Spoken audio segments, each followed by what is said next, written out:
if you just know, some of you guys are saying, well, we got to pray for him because he's wearing that demon shirt. No, that's not true. If you must know, it's the logo of a very famous poet who once penned the words, "It's about drive, it's about power. We stay." Oh my gosh, you guys know this song? Wow, you guys are terrible. JP, you want to finish the rest of that? He said no. I only know that song because one of you guys, again, I won't put you on blast, but one of you guys sent it to me, but doesn't matter who.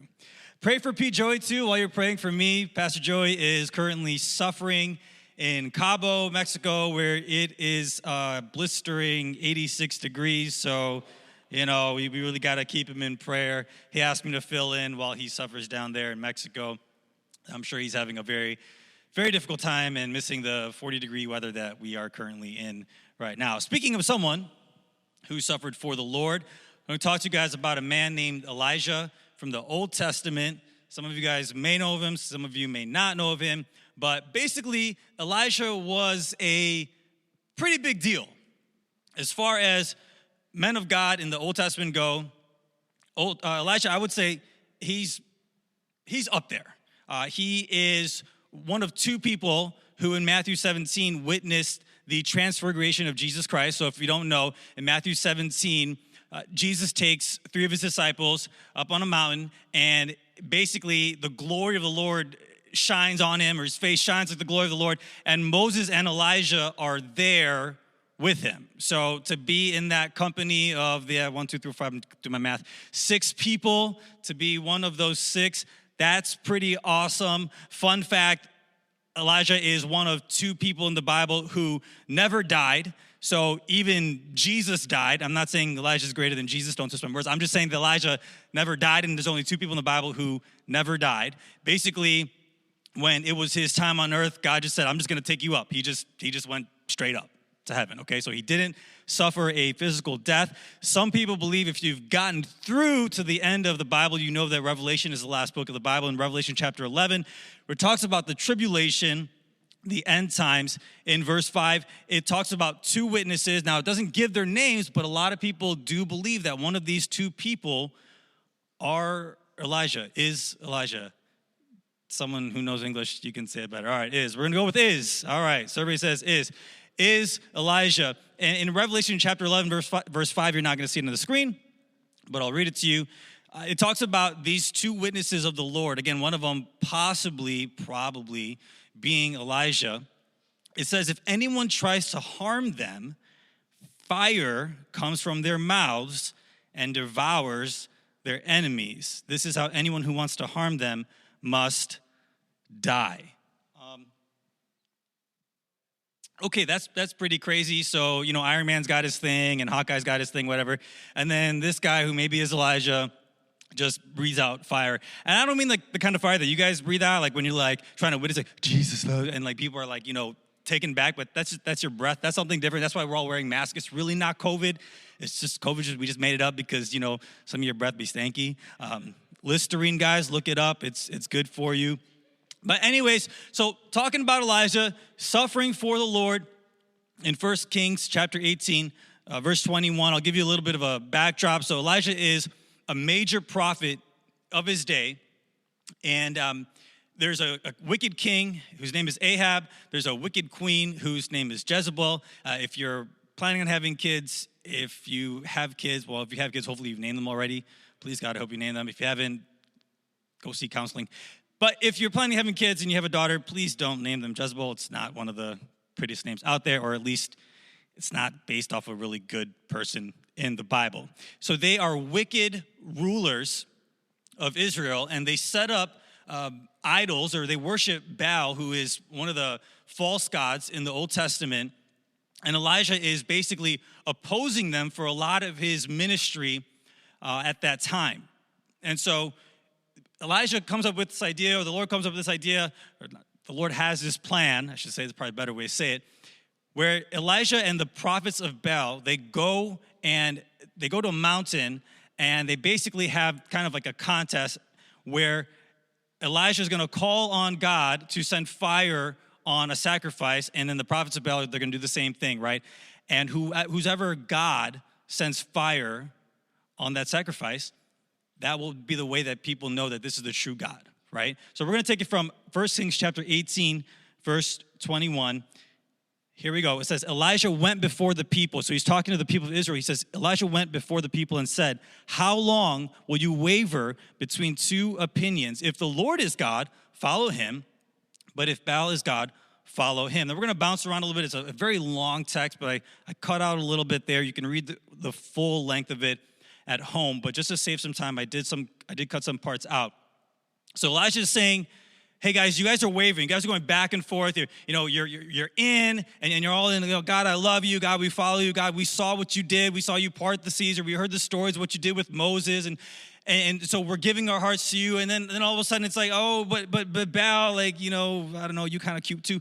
But and so they're worshiping two gods, and they have these two opinions. And quite frankly, that's kind of how we are a lot of times. And so Elijah says to the people, guys, you got to make up your mind. What are you going to do? Are you going to follow God, or are you going to follow this false god, Baal? And it says in verse 21, but the people said nothing.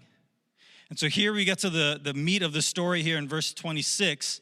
It says, so they, the prophets of Baal, they being the prophets of Baal, they took the bull given them and prepared it.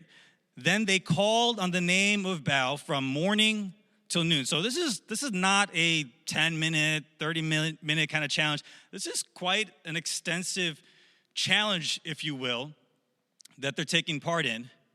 And they're saying, Baal, answer us. I kind of feel like, Baal, I don't know why. Okay, Baal, answer us, they shouted. But there was no response. No one answered. And this is the funny part too. And then they danced around the altar they had made. So they're shouting, they're like, Baal, Baal, Baal, send fire, Baal, we worship you. I don't know, the other part, I didn't need to do that with that. Okay, anyway, it doesn't matter. And so then nothing happens, right?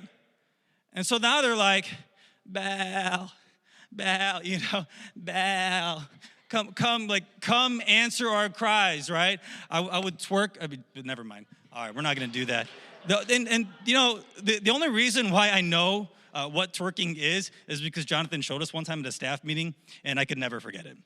But in any case, that's a joke. It didn't really have. Some of you guys are like, oh my God, like, is there video of that? No, stop it. Okay, and so verse 27. So remember, from morning till noon, they're worshiping Baal. They're crying out to Baal. These prophets of Baal, they want to prove to the people of Israel that Baal is the true God. And of course, there's no answer. In verse 27, it says, at noon, Elijah, I love Elijah because he's got this, he's kind of a savage, right? He's a troll. He doesn't really care. He's so confident in God. So at noon, Elijah, in verse 27, began to taunt them. He says, shout louder, he said. Surely he is a God. Perhaps he is in deep thought or busy or traveling. Like Baal was like, you know what, guys? Like, I got my ticket. I got a really good deal, first class. Like, I'm sorry. I would love to answer your prayer, but I got to go to Cabo to meet up with P. Joey, and it's 87 degrees, and where I'm at right now, like, it's not that comfortable. So maybe he's traveling. Maybe he's sleeping and must be awakened. Verse 28. So they shouted louder. And then this is crazy when I was reading this, and slashed themselves with swords and spears, as was their custom, until their blood flowed. This is like where it was kind of funny, they're singing, and then they're dancing, and then they're shouting louder, and then they got all crazy and weird and just took some swords out, and we're like, we're gonna let our blood flow from our arms and from our bodies, as if now Baal's gonna answer. And then verse 29, midday passed, so now we're past noon. And they continued their frantic prophesying until the time for the evening sacrifice. But there was no response. No one answered. No one paid attention. Verse 30, then Elijah said to all the people, come here to me. They came to him, and he repaired the altar of the Lord, which had been torn down. Elisha took 12 stones, one for each of the tribes descended from Jacob, to whom the word of the Lord had come, saying, your name shall be Israel. With the stones, he built an altar in the name of the Lord, and he dug a trench around it, large enough to hold 2 of seeds. He arranged the wood, cut the bull into pieces, and laid it on the wood. Then he said to them, fill 4 large jars with water and pour it on the offering and on the wood. Verse 34, he said, do it again. Everyone, I've seen you move the mountain. And, okay, you know what? We'll work on it later, okay? So do it again, he said, and they did it again. He said, do it a third time. There's no song called Do It a Third Time, so I can't sing that one. He ordered, and they did it the third time. The water ran down around the altar and even filled the trench. Verse 36, I know we're reading a lot here, but I want you to hear the story. At the time of sacrifice, the prophet Elijah stepped forward and prayed, Lord, the God of Abraham, Isaac, and Israel, let it be known today that you are God in Israel and that I am your servant and have done all these things at your command. Answer me, Lord, answer me, so these people will know that you, Lord, are God and that you are turning their hearts back again. So before we get to verse 38, let's just recap, right? So it's Elijah versus the prophets of Baal. The prophets of Baal have their opportunity. They cry out, nothing happens. Nothing happens to the sacrifice. No fire comes down. And then in verse 36, Elijah steps forward and he begins to pray. He orders people to come around. He says, pour water. No, pour more water. No, he says, do it again. Pour the water. And then he prays. And part of the thing in his prayer that if you got to take a look at, you might have noticed, he says, answer me so that they will know that you are the Lord and that I am your servant. So kind of what he's saying is like God, like vindicate me. Like, God, make yourself known to these people, but at the same time, like, let them know that you sent me. Because he's kind of up against the odds, right? It's him versus 450 people. Those are not really good odds in his favor. Then in verse 38, it says, and the fire of the Lord fell and burned up the sacrifice, the wood, the stones, and the soil, and also licked up the water in the trench. So it didn't just burn up the sacrifice, it burned up everything, right? All of it. So God shows up, and then verse 39, when all the people saw this, they fell prostrated and cried, the Lord, he is God. The Lord, he is God. Just take a moment to think about that. Imagine you're there, right? And you're figuring out like, man, I don't know what to do. Like, I need a sign. And so you're there, you're waiting. You're like, okay, Baal, if it's you, man, like do your thing. Baal, if it's you, if we're supposed to worship you, show up. And you're waiting, and it's 9 o'clock, and it's 10 o'clock, and it's 11 o'clock, and then it's noon, and then it's past noon, and nothing happens. And then all of a sudden, here comes Elijah, and he comes up to pray, and then the fire comes instantly, and you're, oh my gosh, like, I know what to do. A sign from heaven. And then they all fell. And they cried. I mean, can you imagine just being there like from one moment, you're not sure, the next one, you know for sure, like, God is God. God is real. God is the one that I'm supposed to follow. And they all did it. And they bowed and they cried out to God. And then verse 40, the Bible just has some, man, you can't do this in 2021, right? Then Elijah commanded them, seize the prophets of Baal. Don't let anyone get away. They seized them, and Elijah had them brought down to the Kishon Valley and slaughtered. God, is this even necessary? So they killed all the prophets of Baal. And what's really interesting about this is, remember in chapter 18, verse 21, remember when Elijah said to them, hey, guys, you got to make up your mind. You're wavering back and forth. Like, what do you want to do? You remember what happened? In verse 21, it said, the people said nothing. They had no response. They didn't. They're like, Elijah, I don't know. Like, we'll just wait and see. And then that's the first part of the day or the early part of the day, and all of a sudden, within like maybe a 12, 15-hour period or so, they are so fully convinced that God is God, that everything Elijah tells them to do, they just go ahead and do it. Elijah's like, yeah, go chase him down. All right, we're going to chase him down. And go kill him. All right, we're going to kill him. And they're so convinced that God is God. They went from one end to the, have you ever been there? From one end to the other? Some of you guys, before Momentum, you weren't really sure. And then you came back that weekend, and, man, I just know God is real. Here's the crazy thing. This is one of the most just incredible moments in the Bible where God proves himself against the people who are against him, right? Those who are unwilling, where God says, you know what? I'm going to prove to you that I'm God. Where God vindicates a man. Elijah is by himself against the 450 prophets of Baal. And he's saying, God, vindicate me. And God does exactly that. But the chapter ends, but the story doesn't. Because what happens after that, and again, I cut some verses out, but what happens after that is Ahab tells his wife, Queen Jezebel, who is incredibly, incredibly wicked, he tells her what happened. He's like, babe, we lost. We lost. We had this whole thing. I was so sure we had 450 prophets against one dude. The guy poured water over everything, and the fire still came, and then it burned up. It even burned up the water. It burned up everything, and we lost. And she sends a messenger to Elijah and says, we gonna kill you.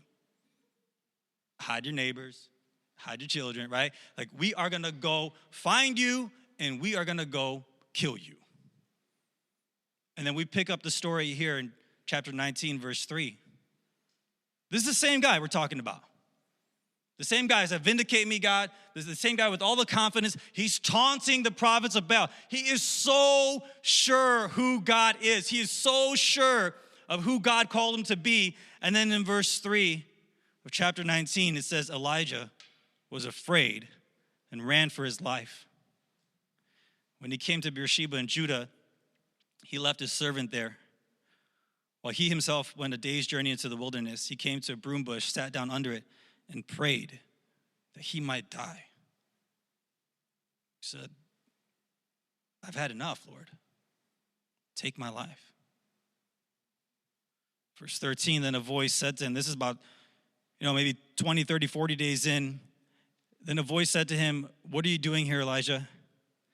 He replied, I've been very zealous for the Lord God Almighty. The Israelites have rejected your covenant, torn down your altars, put your prophets to death with the sword. I'm the only one left. Now they're trying to kill me too. The Lord says, go home. And then he tells him to anoint people, which basically just means he says, go find these people, anoint them, which means to say to them, God has called you for a specific task. They would put oil he would have put oil on their heads and said, God wants you to do such and such, right? So God tells him, go anoint these people. And then God says to him in verse 18, yet I reserved 7,000 in Israel, all whose knees have not bowed down to Baal, and whose mouths have not kissed him. Okay, so what are we looking at here? We're looking at a man who in one moment is probably the most on fire believer, if you will, the most on fire follower of God, literally saw the fire of God fall on the sacrifice, literally saw God prove himself to not just him, not just the prophets of Baal, but the entire country of Israel. So he gets proof from God that God is God. He gets vindication from God in front of all the people that he is called by God. And I look at it as if he's riding this kind of like spiritual high. Like he's just on this, like, oh my gosh, like that was so crazy cool. I would have never thought that would ever happen to me. And then just moments later, he's saying, God, I'm done. God, I don't want to live anymore. He's not even saying, like, God, I'm ready to leave the faith. He's saying, God, I don't want to live. I don't want to be alive. I don't want to breathe. And he's crying out to God. He's saying, God, take my life. And he says this phrase that I think we've said to ourselves over and over again. I know I've said it to myself in my 38 years here on earth. He says, I'm the only one. Maybe you've said it like this, I'm all alone. God says to him in verse 18, you're not alone.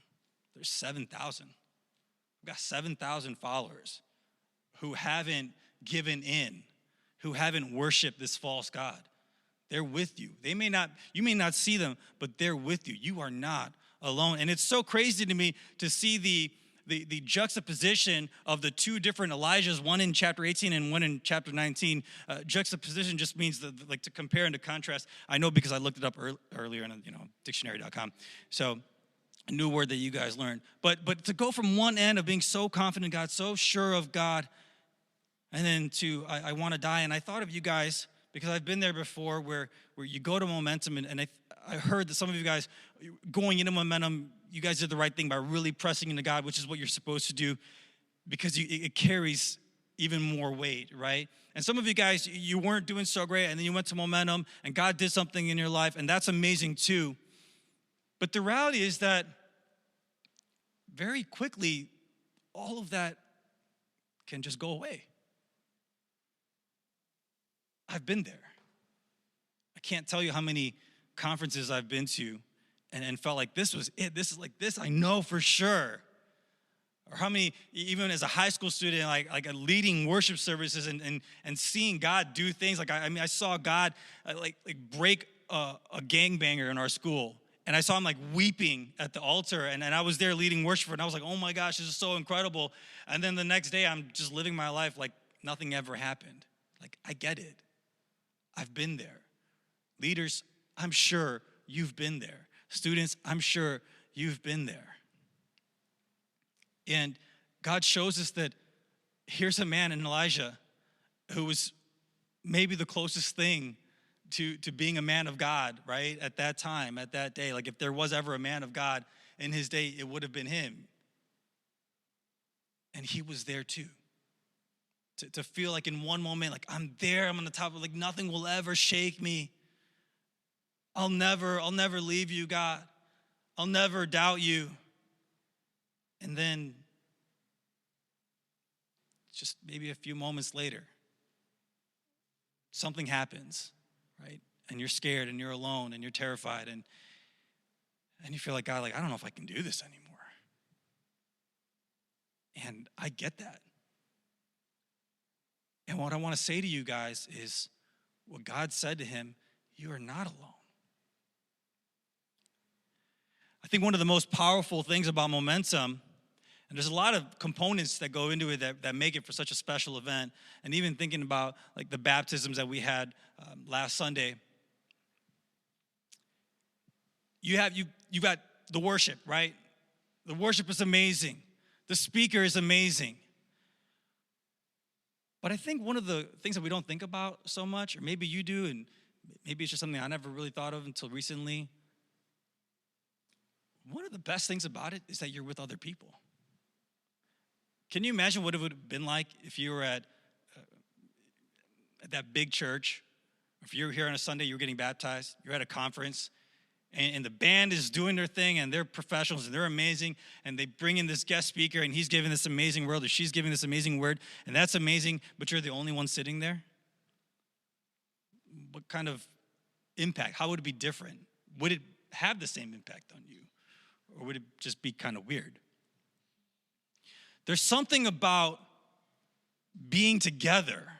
There's something about seeing other people, right? This is why, as pastors, and maybe I'm kind of giving up secrets of the trade or so, I kind of feel like that guy who like gave out all the magic secrets, and that people hate him because he just basically ruined people's lives.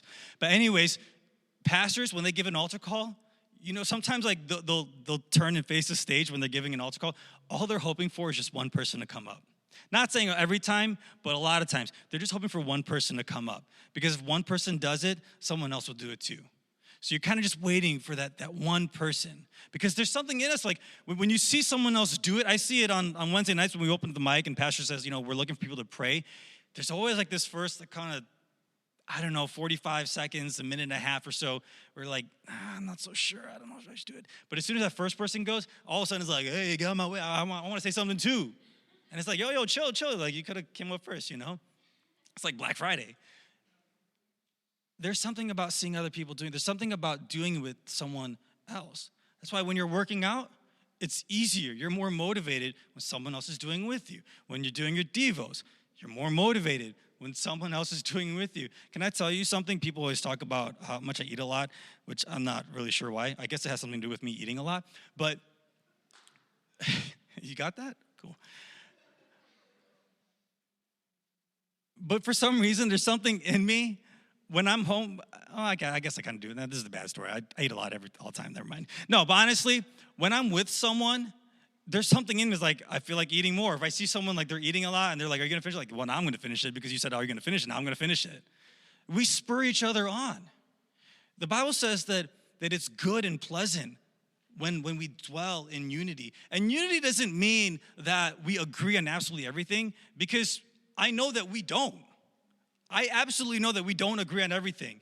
David, for some reason, thinks that Batman can beat Superman, which is just, he's called Superman for a reason.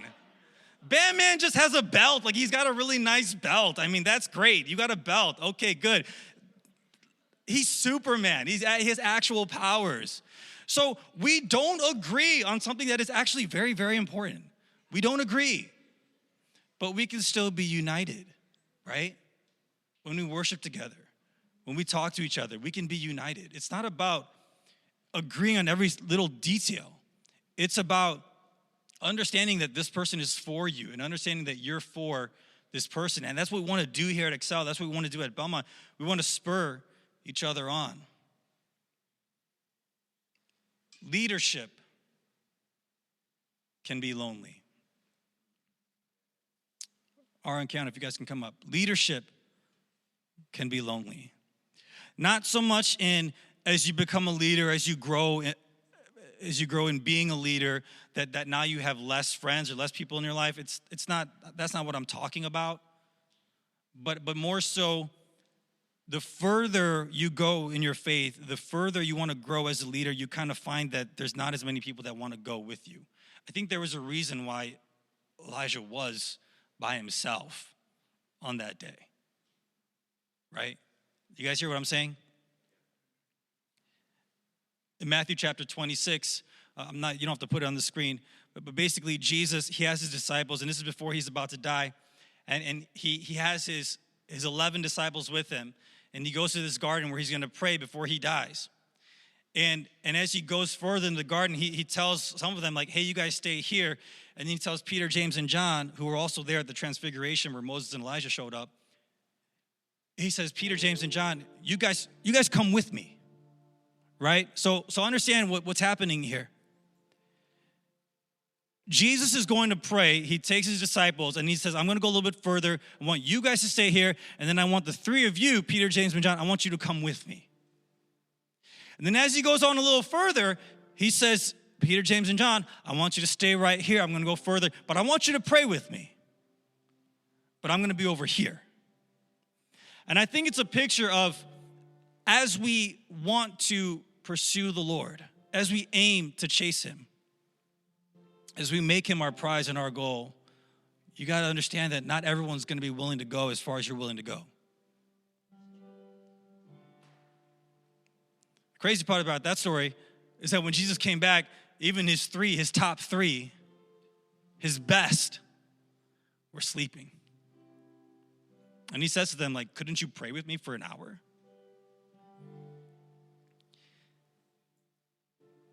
I think this is such a timely word because I know I've gone through these moments where I've been discouraged.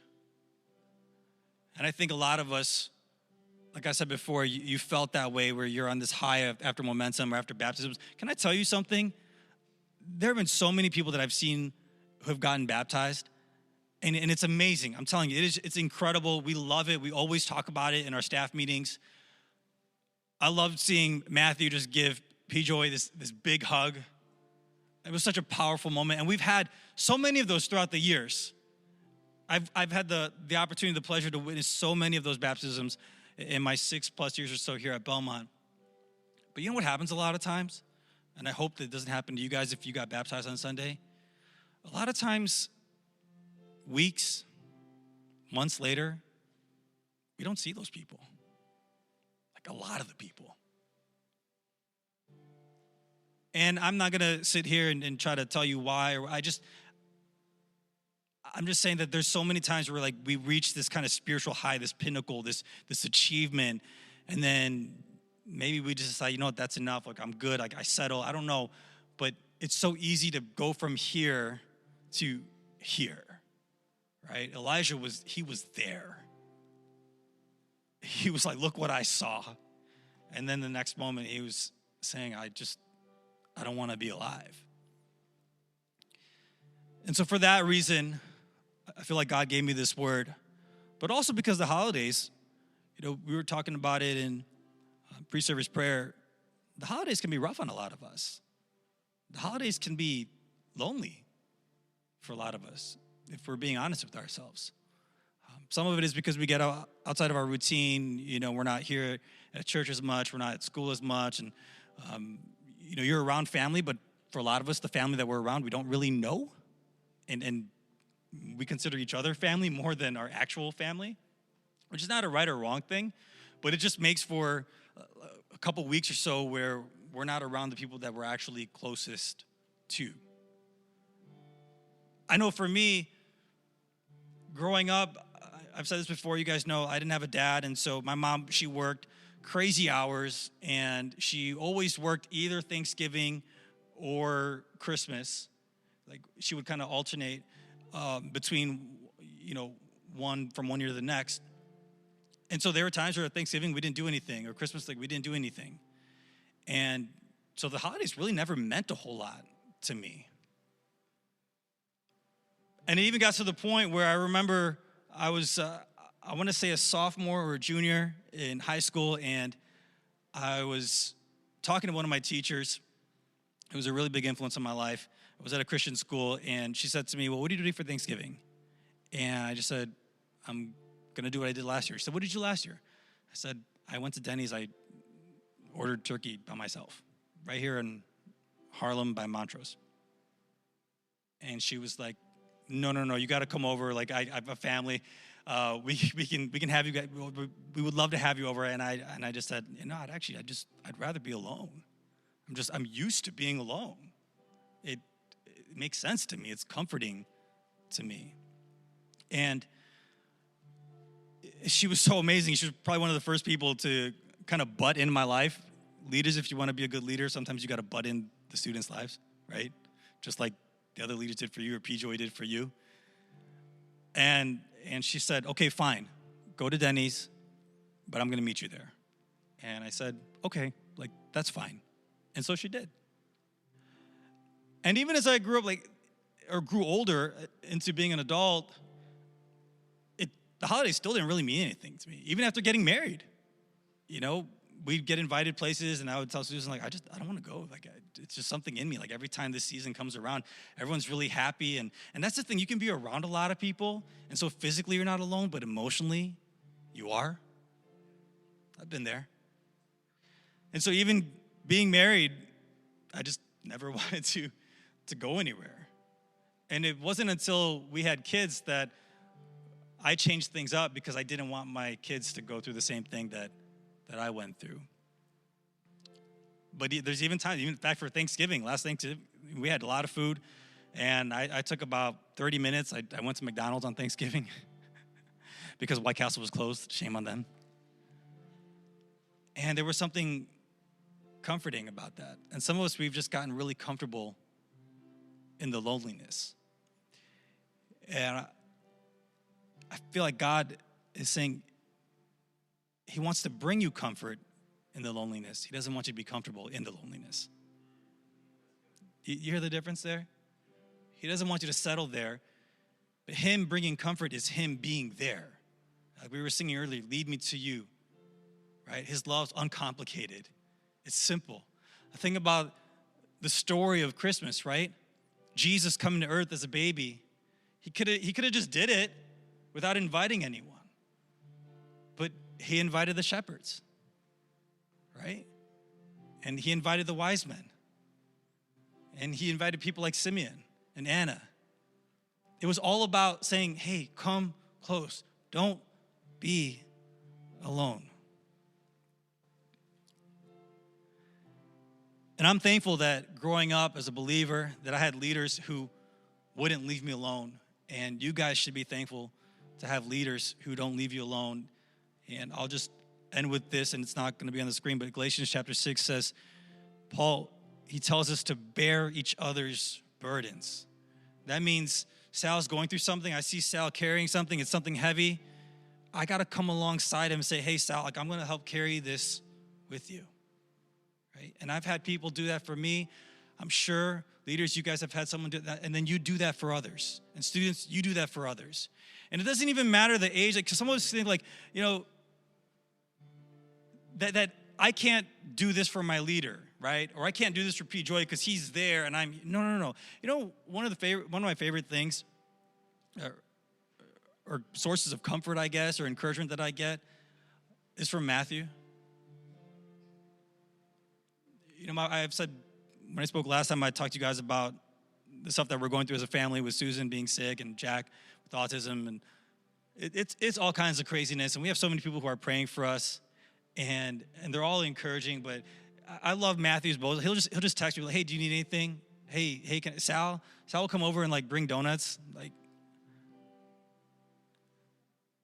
guys, you can do it for each other. Some of your students are saying, I'm in a really good place. Oh, great. Now help someone else get there, right? And don't worry about the age. Don't worry about, where you're at in faith or anything like that. Just do as Galatians 6 says, bear each other's burdens. So I'm going to close this out in prayer. And what we're going to do is we're going to break up into small groups. We can have a section here. You guys can move the chairs if you want, and here, and then one in the back, and then one up here if you guys want to use the stage. Whatever you guys want to do, leaders, that's up to you. And I want you guys to talk, because I know tomorrow's the last day of small groups, and then there's that break, and it's during that break, again, that break in the routine where for a lot of us, we kind of get stuck, or we find ourselves going back to some things that we were doing before Momentum, or some things that we were doing before we were on fire for the Lord. And I want you guys to talk about, honestly, where are you at? It's been 2 weeks. Some of you guys are going to say, you know what? 2 weeks ago, I was great, and now I'm not. And that's okay. But we want to go through it together. And I know your leaders are here to support you, to love on you, and to bear your burden. So I want to encourage you guys. We've got about 18 minutes or so. If you need longer, take longer. But talk about it. And then leaders, come up with some kind of a plan. How are you going to keep in touch with these students? How are you going to help them throughout the break? And show up for each other so that we don't get to that place where Elijah got to. Because if someone like Elijah can get there, oh, for sure I can get there. Oh, for sure you can get there. And it won't take much. But God, we thank you that you're faithful. That even in times where we feel alone, that you remind us that we're really not. That there are others who have similar struggles. That there are others who are making every attempt to pursue you.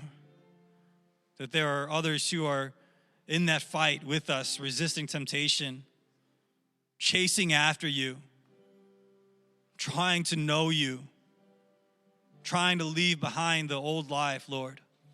And in the days ahead, in these holidays, Lord, where a lot of us, we feel the loneliness, even just with the change in weather, we get depressed, the lack of sunlight, Lord, there's so many things that would come against us. There's so many things that would come and try to interrupt the momentum, the energy that we had for Momentum, or even before that, whenever the case may be, from summer camp, Lord. And we know that these events, they're not enough to sustain our relationship with you, and we need each other.